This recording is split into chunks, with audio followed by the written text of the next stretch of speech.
So reading from Bhagavad Gita 14.20. Gunan etan atitya trin dehi deha samudbhavan janma mrityu jara dukkher vimukto amritam ashnute. Translation and purport by His Divine Grace, A.C. Bhaktivedanta Swami Srila Prabhupada. When the embodied being is able to transcend these three modes associated with the material body, he can become free from birth, death, old age, and their distresses, and can enjoy nectar even in this life. How can one stay in the transcendental position, even in this body, in full Krishna consciousness, is explained in this verse. The Sanskrit word dehi means embodied. Although one is within this material body, by his advancement in spiritual knowledge, he can be free from the influence of the modes of nature. He can enjoy the happiness of spiritual life even in this body, because after leaving this body, he is certainly going to the spiritual sky.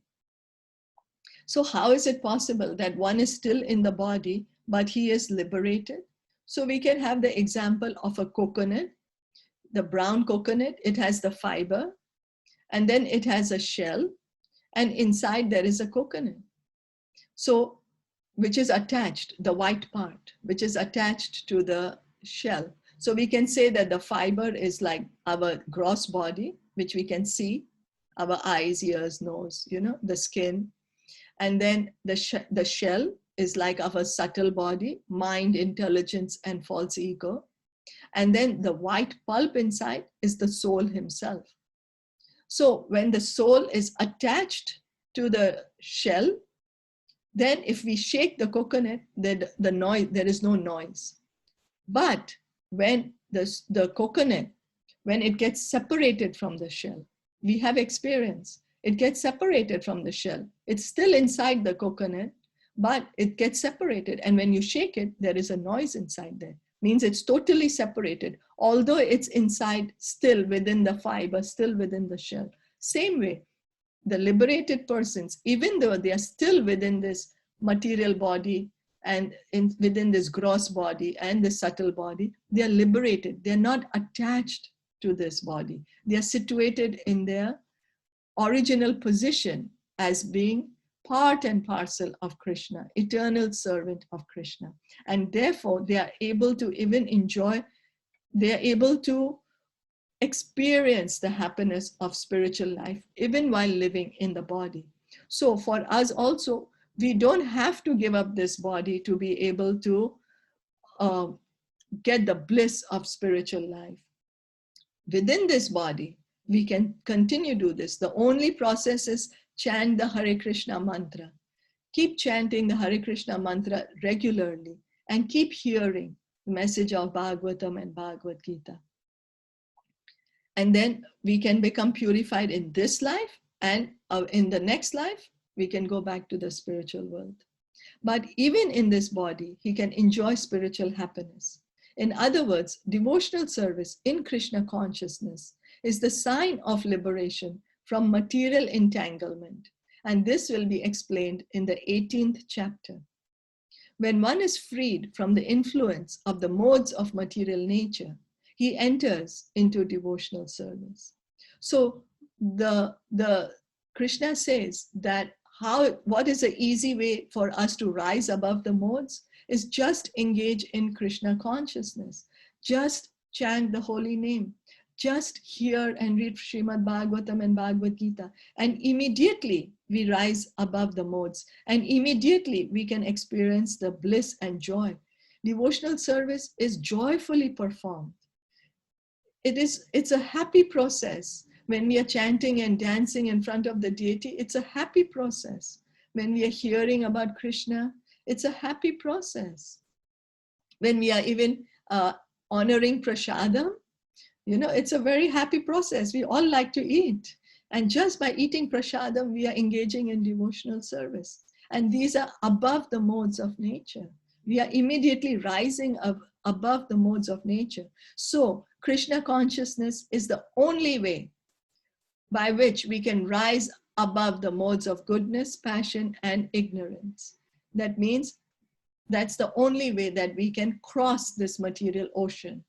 We can be beyond this material existence, even while living in this body, even while we are inside, encaged inside this body. Is that okay? Yeah, so beautiful. So we can go to the text 21.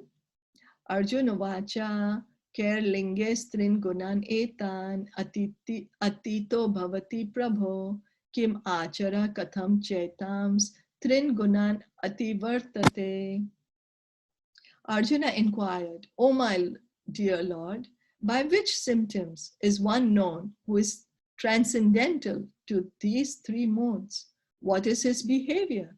And how does he transcend the modes of nature? In this verse, Arjuna's questions are very appropriate. He wants to know the symptoms of a person who has already transcended the material modes. So in the previous verse, we heard that even while living in the body, one can get liberated, one can transcend these modes, one can rise beyond these modes. So now Arjuna is saying, how can we know a person is liberated? How does he behave? What does he do? And by what process does he transcend the modes of nature? So he first inquires the symptoms of such a transcendental person.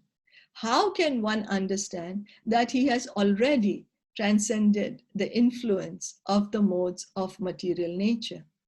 Because there are so many people who can say, I'm above the modes, I'm a liberated person, you know. But what is the test? So Arjuna, because we all have this cheating propensity, especially in Kali Yuga. So many of us can say, oh, I'm liberated. I'm inside this body, but I'm liberated, you know. But Arjuna is setting a very clear instruction that how can we recognize? So he's asking these questions for our benefit so that we don't get misguided. And also we can know, you know. The second question asks how he lives and what his activities are. Are they regulated or non-regulated? Then Arjuna inquires of the means by which he can attain the transcendental nature. That is very important. Unless one knows the direct means by which one can be situated always transcendentally, there is no possibility of showing the symptoms. So all these questions put by Arjuna are very important, and the Lord answers them. So unless we know how to transcend the modes, we will not know. So that's the reason Arjuna is clearly asking, once for all, what is a clear direction for us to follow? So we can also transcend the modes. And we can also see if another person is saying, oh, he has liberated, what process did he undergo? Is it a process which is recommended, or is it just a mental speculation? Is that okay? Yeah. Yeah. So then we can stop here.